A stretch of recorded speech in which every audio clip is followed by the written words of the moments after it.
저는 설교를 준비하면서 우리 성도님들을 생각해 보았어요. 그런데 감사가 넘치더라고요.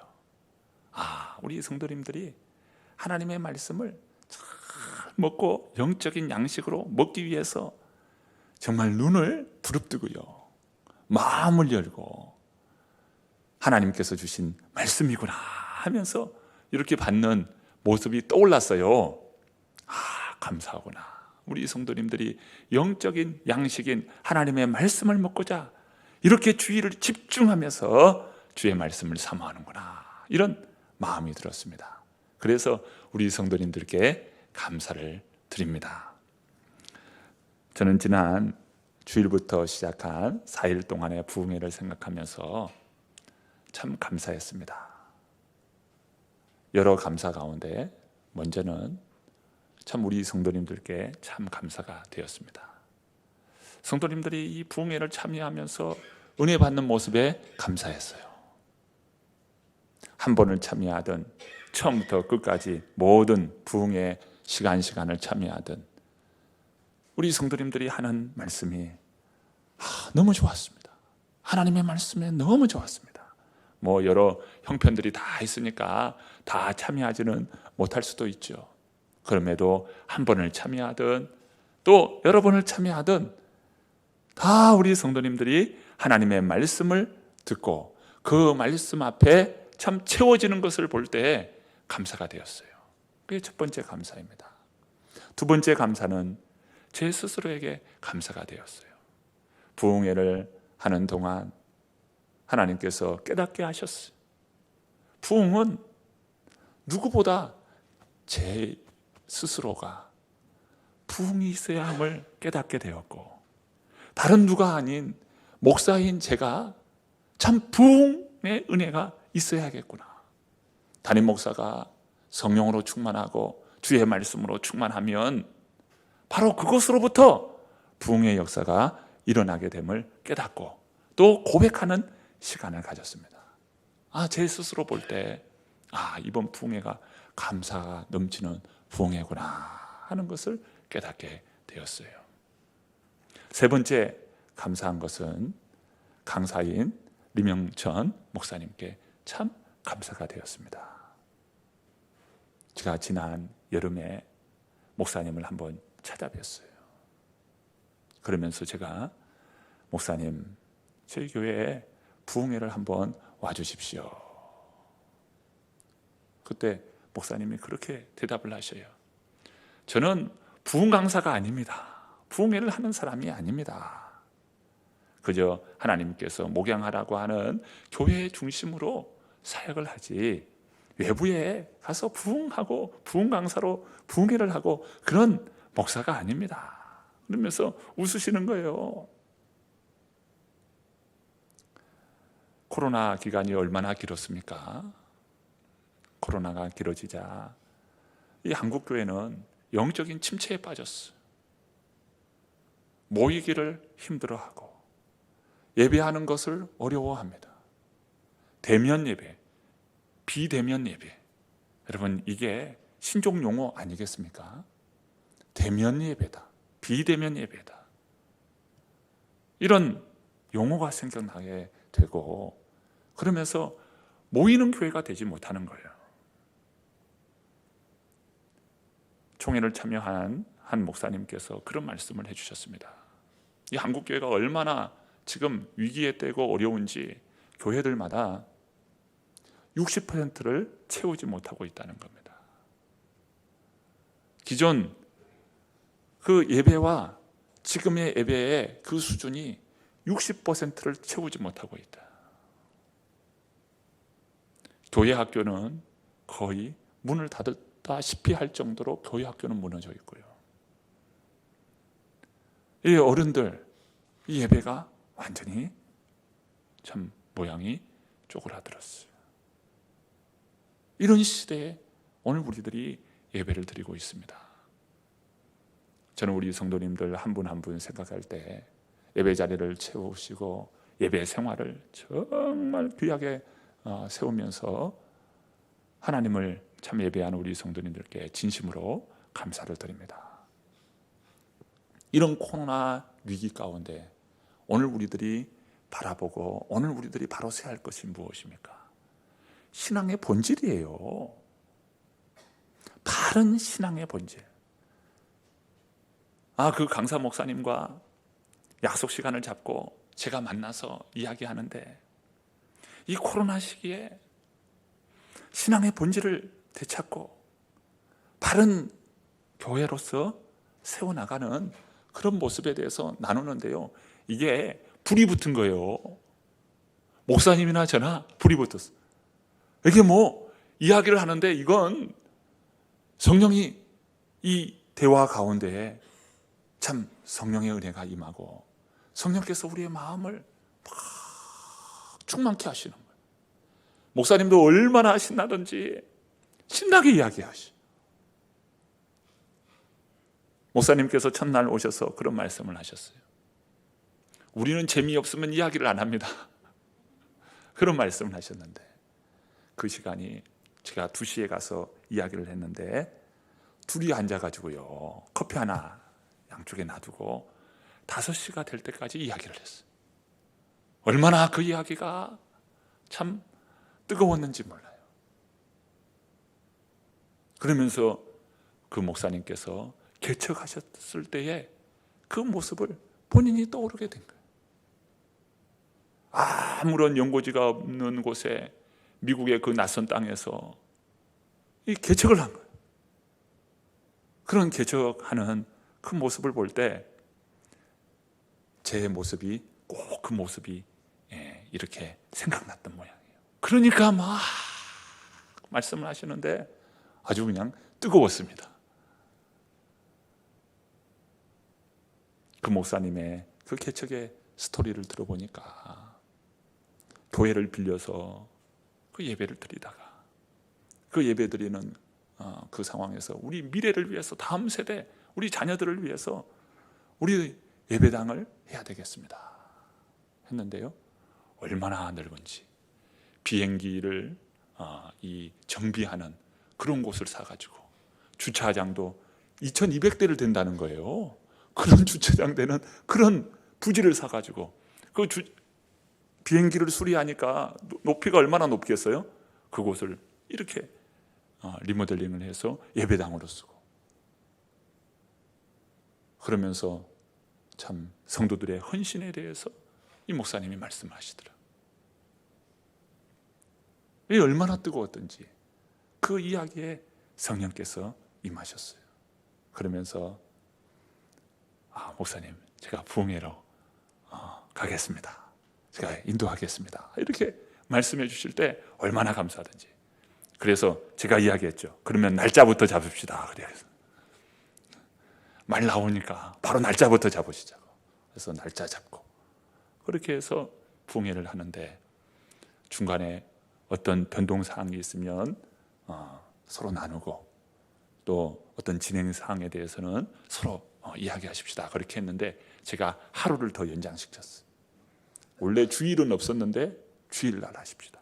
우리 성도님들이 못 오시는 분들도 계실 것인데 주일이라도 한번 말씀을 드려야 되지 않겠나, 이런 생각을 가지고 주일 시간이 어떻게 되시냐고. 저희들은 식사하면 한 2시부터는 가능한데, 그랬더니 2시는 아무래도 안 되겠다는 거예요.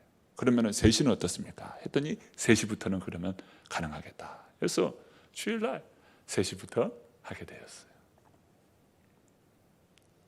그런 가운데 얼마나 하나님의 말씀을 참 정성 들여 참 우리 성도님들에게 주시려 하는지 그 모습이 보였어요. 잠실교회 예배의 모습 제가 영상을 통해서 보았습니다. 또 부흥회를 통해서 제가 보지 않았습니까? 이 목사님이 얼마나 참 우리 교회와 우리 성도님들에게 말씀을 잘 전해주시던지 참 그것에 감사했습니다. 감사는 그것뿐만 아니고요, 목사님이 오셔서 첫날 예배 인도하면서 큰 헌금을 하시더라고요. 그리고 마치는 날 그 강사비를 제가 따로 개인적으로 드렸습니다. 왜냐하면 성도님들이 있는 가운데서나 또 잠실교회 여러 장로님들이 있고 그 동선 안에 목사님과 이렇게 두 사람이 딱 있는 그 시간이 없어요. 계속 누군가 옆에 계속 있었습니다.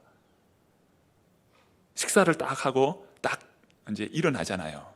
먼저 보내고 제가 목사님 따로 해서 그 마지막 날 드렸는데 그 강사비를 다 전액을 또 헌금을 하고 가셨어요.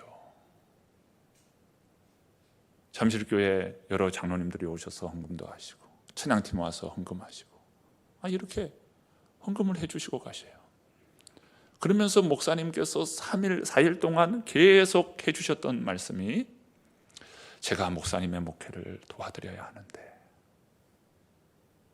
이 말씀을 매일매일 하셨어요. 제가 우리 새로운 한교회를 위해서 보탬이 되어야 하는데, 목사님의 목회에 도움이 되어야 하는데, 이 말씀을 계속 하시는 거예요. 잠실교회는 수천 명의 교회입니다. 그런 목사님이 우리 교회에 오셔서 이렇게 말씀을 전해주시는데, 정말 그 말씀 베풀어 주시고 또 함께하는 동안 마치 형제가 된 것 같고 형님이 된 것 같고 그런 은혜의 시간들을 보내게 되었어요. 그 목사님께 참 감사를 드립니다. 이게 세 번째 저의 감사예요. 마지막 네 번째는 무엇보다 우리 하나님 앞에 감사했습니다. 하나님께서는 그 모든 이 부흥회를 하는 동안 우리 성도님들에게 말씀의 은혜를 베풀어 주셨어요. 설교자가 아무리 설교한들 하나님의 은혜가 임하지 않으면 그 설교는 울리는 꽹과리와 같습니다. 그 부흥회하는 동안 하나님께서 우리에게 은혜를 베푸시는 거예요.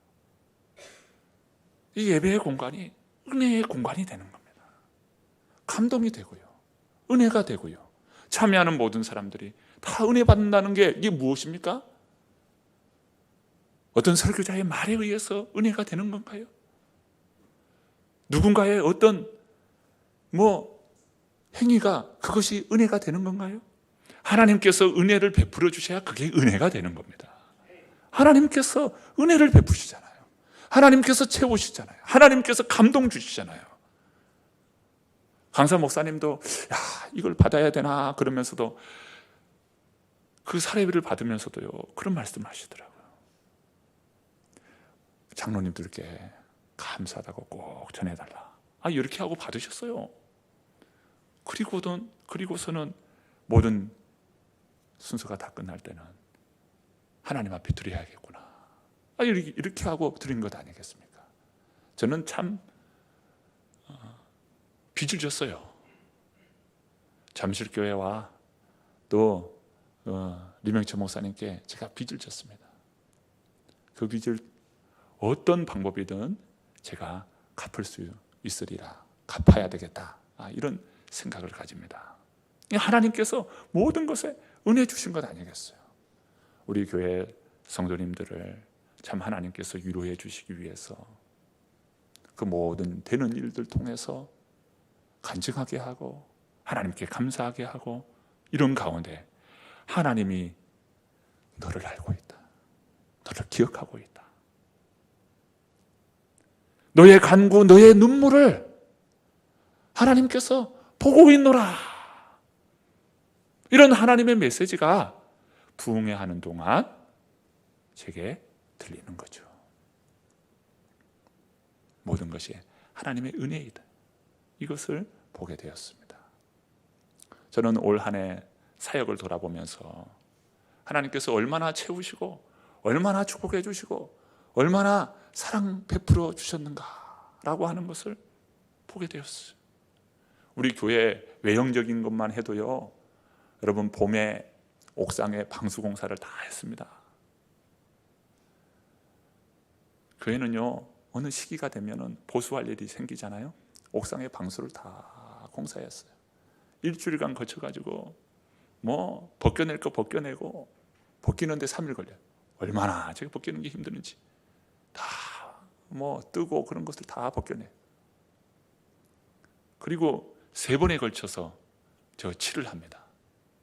하도, 중도, 상도 이렇게 표현하더라고요. 세 번에 걸쳐서 다 칠해. 그래서 저 옥상에 방수 공사를 하고요.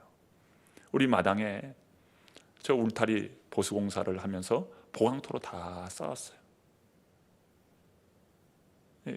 보강토 공사를 했죠. 그리고 또 외벽은 다 페인트로 다 칠했습니다. 얼마 전에 칠했잖아요. 그래서 외벽도 깨끗하게 또 칠하게 되었고요. 무엇보다 우리 교회는 전반기 또 하반기 동안 이 전도하는 일에 힘썼습니다. 이 코로나 시기에 여러분 밖에 가서 전도해 보시면 알지만 전도하는 분을 찾아보기가 어렵습니다. 누가 전도할까요? 이단들이 전도해요. 이 근처에서 이단들이 전도하는 것은 보여도 기존의 성도들, 기존의 교회들이 전도하는 것을 볼 수가 없어요. 그런데 우리가 전도에 하는데 전반기에 물티슈를 6,000개를 배부하면서 우리 교회에 알리고 하나님이 당신을 사랑하시고 하나님은 당신을 구원하시기를 원하신다. 이 메시지를 전했어요. 우리 하반기 때는요 6,000개 가지고 안 되겠다. 10,000개를 제작을 해야겠다. 그래서 10,000개를 제작을 했어요. 지금 사용하고 있습니다. 그런데 그 전도 물품들을 다 지원해 주셨어요. 누군가를 통해서 다 지원해 줬어요. 그뿐만 아니라 뭐 다양한 것 얼마나 많이 지원을 받았습니까? 전도하려고 하니까 하나님께서 이 사람 저 사람 통해서 전도 물품을 보내주시는데 그것을 우리 성도님들에게도 나누었죠. 지금 이번 주에는 과산화수소가 와 있어요. 소독약이 있는데 그게 스프레이형 소독약이에요. 보통 요즘에 소독을 하려면 이게 뭐 거즈를 이용해서 묻혀가지고 이렇게 하잖아요. 그러면 그게 비위생적이단 말이에요. 한번 들어갔다 나오면. 그런데 이건 뿌리는 거예요. 뿌리는 거. 얼마나 유용합니까? 그런 것을 또 몇 박스를 보내주셔가지고 그걸 또 이번 주에 또 나눌 계획입니다. 전도하려고 하니까 하나님께서 전도 물품을 채워주죠. 그리고 전도하는 교회가 돼요. 그 메시지를 듣든지 안 듣든지. 여러분 신흥동에 교회 가려면 어느 교회를 찾을까요? 제가 보기에는 새로남 교회예요. 그냥 제가 객관적으로 볼 때 이 신흥동에 여러 교회들이 있지만 어느 교회 가면 좋겠습니까? 라고 누군가가 묻는다면 새로남 교회 가니까 뭐 그렇게 다양하게 하면서 일도 하고 마당은 이렇게 막 흙더미 쌓이지 않나, 포크레인이 뭐 와가지고 그렇게 하지 않나, 뭐 새로남 교회 뭐가 이렇게 뭐 일을 하는데 계속 일을 하더라. 그런 일을 하면서도 전도는 끊이지 않더라. 영원 사랑의 마음이 있더라. 제가 보기에 신흥동에서 어느 교회를 가야 되나 하면 새로남 교회 갈 것 같아요. 제가 평신도여도 새로남 교회를 찾을 것 같습니다. 또 우리 마당 오면은 얼마나 평온합니까? 마당 앞에 이 감나무며 모가나무며 이런 시골의 정치가 있고 그러면서 이 새들이 지저귀고 얼마나 평안한, 참 얼마나 교회가 좋습니까? 전도하는 교회가 영혼을 사랑하는 교회가 됐어요. 이게 하나님의 은혜로 되는 것 아니겠습니까? 우리 교회가 이처럼 이런 사역들을 해나갑니다. 이 모든 것이 어디로부터 시작됩니까? 오늘 우리가 만남, 하나님께 예배, 이런 모든 구원의 사역, 하나님께서 세워가는 이 교회 사역, 이 모든 것은요 하나님의 말씀으로부터 옵니다. 우리가 하나님의 말씀을 붙잡고 하나님의 말씀에 주목하였더니 하나님께서 채우시고 부욕케 하시고 충만케 하셨죠. 하나님의 말씀에는 온갖 진귀한 보화가 감춰져 있습니다. 오늘 본문의 말씀은 18장 그리고 19장 이어지는 샌드위치 부분이라 말할 수 있습니다. 18장의 내용과 19장의 내용 가운데에 오늘 본문 읽은 말씀이 있는데요, 이 본문의 말씀은 다소 엉뚱합니다. 본문의 흐름상 어울리지 않는 부분이에요. 전혀 뜻밖의 인물 아볼로가 툭 튀어나왔습니다. 그 아볼로는 알렉산드리아 출신 유대인으로서 예배소에 오게 되었음을 오늘 말씀하고 있어요. 본문 24절의 말씀을 함께 읽어봅니다. 함께 읽습니다.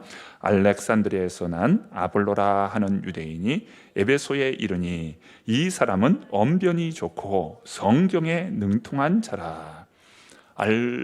아볼로는 알렉산드리아 출신이었습니다. 알렉산드리아는 참 중요한 도시예요. 이 알렉산드리아는 로마 제국이 이 이집트를 점령하면서 이 이집트의 수도 바로 알렉산드리아를 제2의 도시로 만듭니다. 아주 부유한 도시이면서도 특별히 이 도시는 파피루스가 생산되는 도시입니다. 그 명성답게 알렉산드리아에는 도서관이 있었는데 그 도서관이 파피루스로 무려 50만 권을 소장하는 그런 대도서관이 알렉산드리아에 있습니다. 즉 알렉산드리아는 학문의 도시입니다. 훗날 이 알렉산드리아 학파가 형성이 되는데요, 이 알렉산드리아 학파가 고대의 철학을 말하면 주름 잡습니다. 이 알렉산드리아 학파의 역량 가운데에 중요한 아주 신앙의 교부들, 선생들이 대거 나옵니다. 그리고 그 역량 가운데 아우구스티누스가 있습니다. 성 어거스틴이라 불리는 아우구스티누스.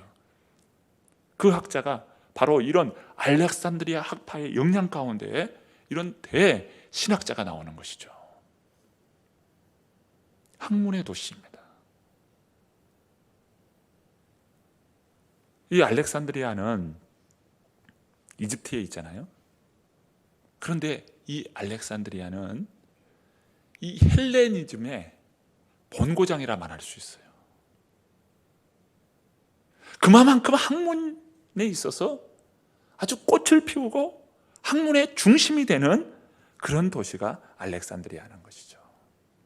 이집트에는 피라미드가 있습니다.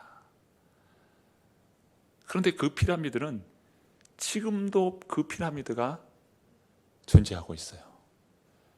여러 세계 불가사의한 건축물들이 있죠. 그런데 대다수의 그런 건축물들은 다 훼손되었습니다. 그래서 기둥만 남아있다든지 아니면 기둥을 받쳤던 돌만 있다든지 이런 식으로 그 건축물들은 다 무너졌어요. 그런데 그 고대에 세워진 이집트의 그 피라미드는 지금까지 존재합니다. 그게 무슨 힘일까요? 바로 수학과 기하학의 힘입니다. 그런 역량이 이 알렉산드리아에 흐르고 있는 거예요. 아볼로를 소개하면서 알렉산드리아 출신이다 라고 말하고 있습니다. 그러면서 따라오는 이야기는 그는 언변이 좋고 성경에 능통한 자다 이렇게 말하고 있어요. 언변이 좋고 성경에 능통한 자다. 무엇을 말해줍니까? 바로 이 아볼로라고 하는 사람은 석학 중에 석학이라는 거예요. 그래서 알렉산드리아 출신이다, 이것을 이야기하고 있는 것이고요. 언변이 좋고 성경에 능통했다. 이 사도행전에서 성경이라고 표현한 것은요, 바로 구약 성경을 말하는 겁니다. 이 사도행전이 쓰여질 당시에 성경은 바로 구약 성경이에요. 그러니까 구약 성경에 능통했다라는 것입니다. 우리는 성경책을 구약도 신약도 함께 묶어서 합본으로 가지고 있잖아요. 그런데 고대에는 그 성경이 두루마리로 되어 있습니다. 아니면 파피루스예요. 그런데 두루마리가 됐든 파피루스가 됐든 그것을 이처럼 구약 성경을 한데 묶어서 한 두루마리에 혹은 한 파피루스에 이렇게 가지고 있는 것이 아니에요. 대예언서, 소예언서, 이 성경 분류가 있잖아요. 성문서, 모세오경, 그 다음에 역사서 이런 게 있잖아요. 이게 왜 이렇게 구분이 되냐면요, 그것을 묶을 수 있는 그 단위예요. 묶을 수 있는 단위. 묶을 수 있는 단위가 그렇게 묶을 수밖에 없다 이거예요. 그때의 그런 기술로 그 정도까지는 묶을 수 있었다는 거예요. 그래서 이런 성경 분류가 나오는 겁니다. 생각해 보십시오. 다니엘서는 대선지서에 들어가요? 여러분, 어떻게 다니엘서가 대선지서에 들어갈 수 있겠어요? 성경을 묶다 보니까 묶을 수 있는 그 양이 다니엘서까지 포함되는 거예요. 그래서 다니엘서가 대선지서에 들어가 있는 겁니다. 다니엘서보다 호세아서는 다니엘서보다 더 장수가 많잖아요. 그런데도 아니잖아요. 이게 묶을 수 있는 단위예요, 단위. 고대에는 이런 양피지와 파피루스를 썼기 때문에 성경을 갖는 것도 굉장히 어려운 일이고, 그 성경을 읽으면서 그것을 연구할 수 있는 것도 대단한 것인데, 뿐만 아니라 구약 성경 전체에 대하여 능통했다는 것은 이건 보통 노력이 아닌 것입니다.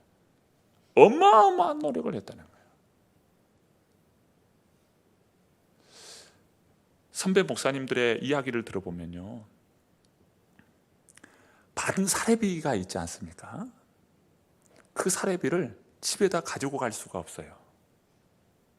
왜 그러냐면 책을 사야 되기 때문에요. 그런데 그 책이, 그 값이 너무도 값이 커요.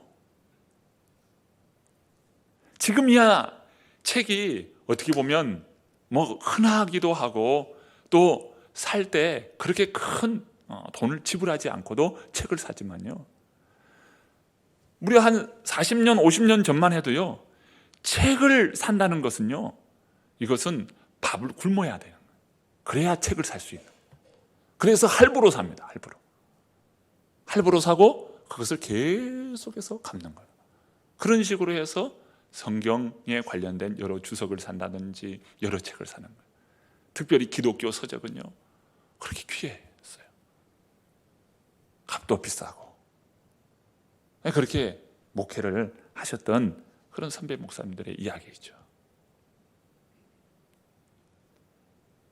그만큼 이 고대로 갈수록 책이 귀합니다. 두루마리를 통해서 읽을 때요, 한쪽은 피는 거예요.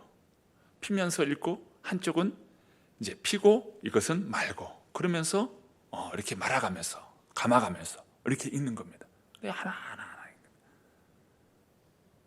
그렇게 읽는 그런 시절에, 그런 시기에 성경이 능통했다는 것은 얼마나 대단한 일입니까? 바로 아볼로죠. 아볼로는 하나님의 말씀에 준비된 사람이었습니다. 하나님의 말씀으로 준비된 사람, 아볼로였죠. 신약 성경에 저자를 알 수 없는 책이 있는데요, 그것이 히브리서입니다.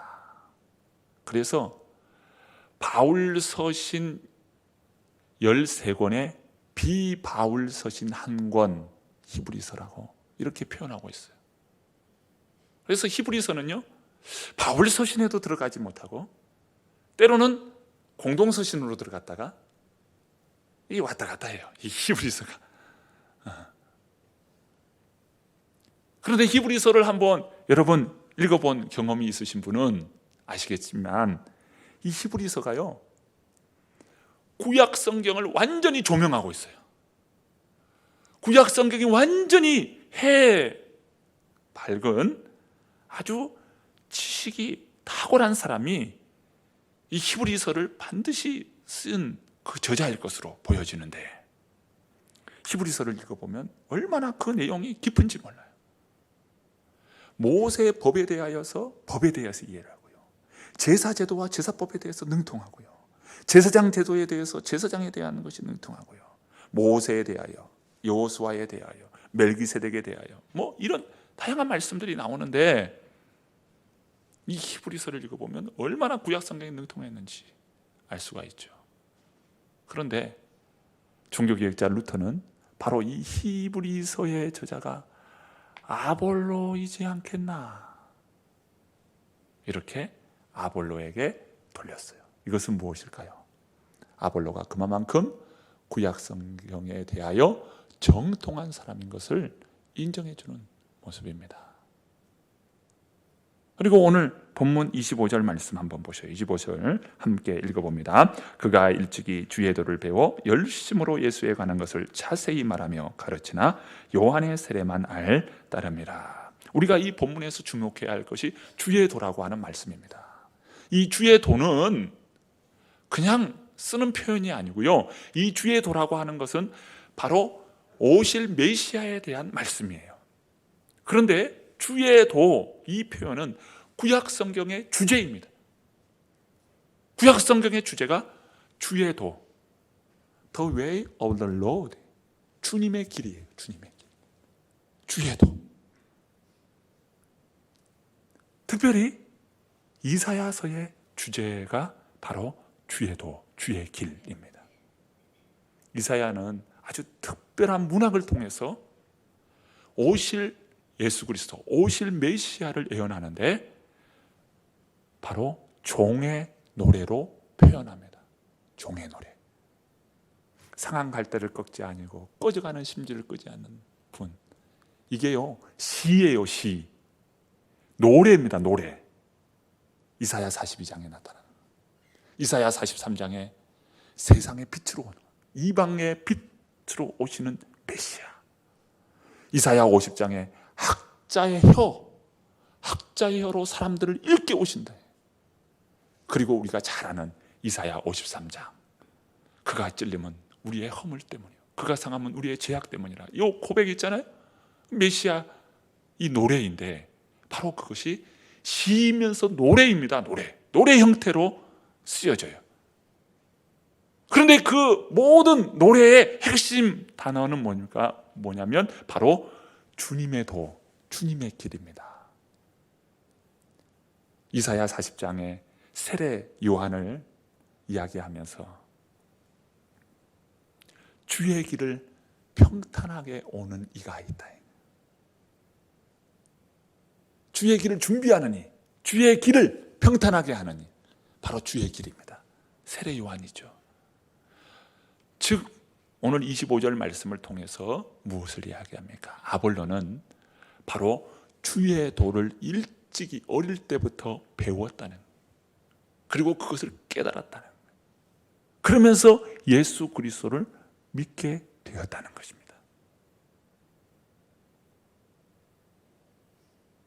그런데 아볼로는 자신이 알고 깨닫고 배웠던 것을 가르치는 열정이 남달랐어요.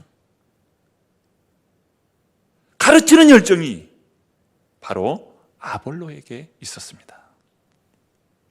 하나님의 말씀으로 준비된 아볼로였죠. 우리 모두는 참 그리 대단한 사람들이 아닙니다. 우리가 그리 대단한 사람입니까? 별 대단치도 않은 오늘 우리인데, 우리는 예수 그리스도를 믿게 되고 하나님의 자녀가 되고 하나님 나라 백성이 되고 하나님의 은혜를 누리는 인생이 되었습니다. 우리는 이미 승리자의 삶이요, 승리자로 우리 주님께서 이미 우리를 택하셨어요. 우리는 승리합니다. 모두 다 승리합니다. 하나님 나라 그 백성으로서 살아갈 뿐만 아니라 하나님 나라의 또한 들어가게 되는 그런 인생이에요. 오늘 우리가 이런 은혜를 누리는 이유가 무엇입니까? 그것은 하나님의 말씀으로부터 오는 거예요. 주의 말씀으로부터 옵니다. 주의 말씀을 통해서 우리가 깨닫고 그 말씀으로 인하여서 바른 진리 위에 서가게 됩니다. 그러면서 끊임없이 하나님의 백성으로 살아갈 수 있도록 안내를 받고요, 하나님 나라에 들어갈 때까지 그 말씀이 우리를 안내해 줍니다. 하나님의 말씀인 거예요. 베드로전서 2장 9절 말씀을 보면 너희는 택하신 족속이요 왕 같은 제사장이요 그의 나라요 그의 소유된 백성이니라고 말씀합니다. 무엇입니까?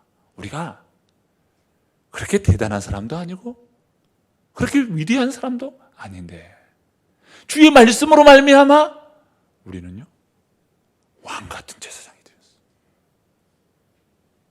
그의 나라의 백성이 되었어. 성경은 그런 것입니다. 성경은 지혜의 책이에요. 성경은 우리를 영적으로도 우리를 풍요롭게 하지만 오늘 우리의 삶과 생활 가운데서도 풍요롭게 합니다. 개인과 가정의 행복의 안내서가 성경에 있어요. 성경이 개인의 행복과 가정의 행복을 가져다주는 안내서입니다.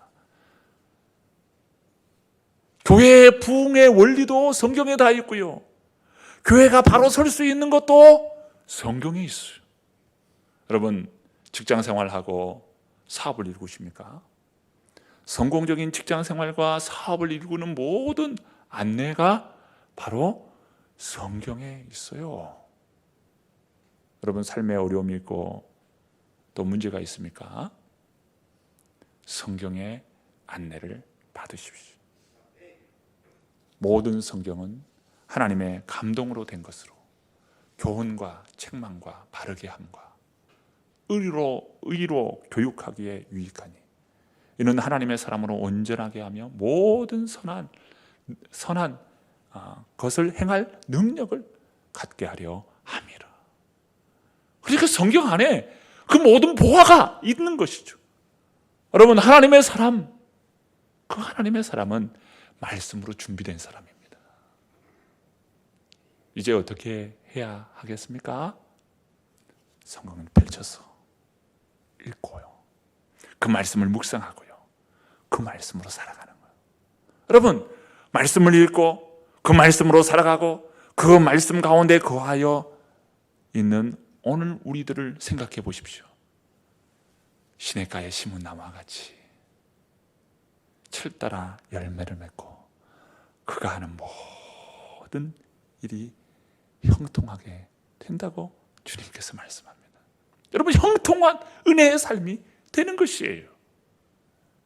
주의 말씀 가운데 설 수 있기를 바랍니다. 주의 말씀으로 풍성함을 누리며 하나님의 영광 기쁨을 이루어가는 복된 주의 백성 되시기를 축복합니다.